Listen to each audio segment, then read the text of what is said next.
sea and sky.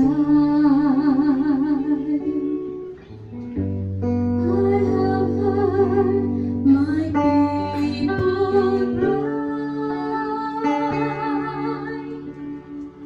Oh, the well in dark and sea.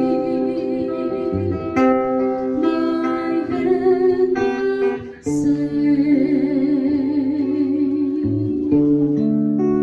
here I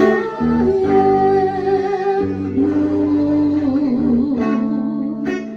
Is it my Lord? I have heard you calling in the Dinadalangin ko po ang mga kapatid namin narito ngayon.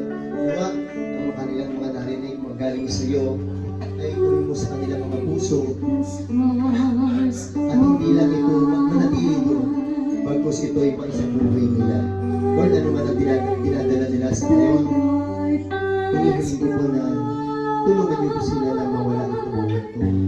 At nawa, tumugon din sila sa panawagan mo upang sila ay maging tunay na mga missionaries.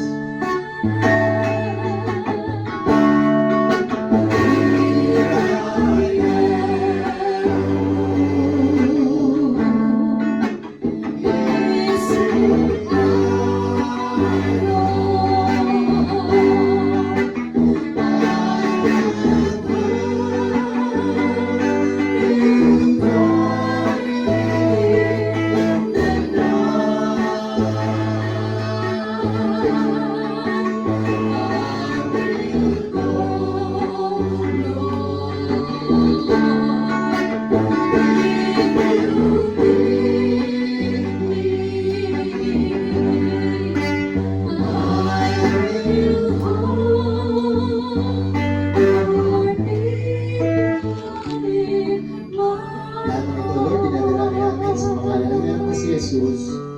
Amen. Sa ngalan ng Ama at ng Anak ng Espiritu Santo. Bago po tayo magwakas, pagbabaunan ko kayo ng isang verse. Kayo na po ang maghanap para meron naman kayong gagawin sa bahay.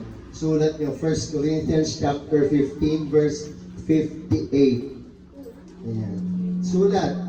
Baka mamaya makalimutan niyo. Unang Korinto 15:58 para hindi kayo mawala ng loob.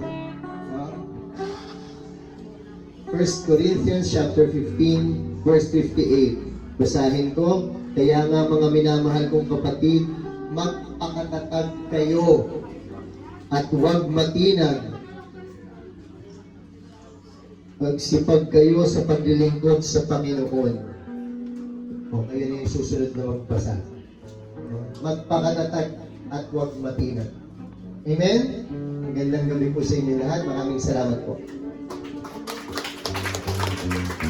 Praise God.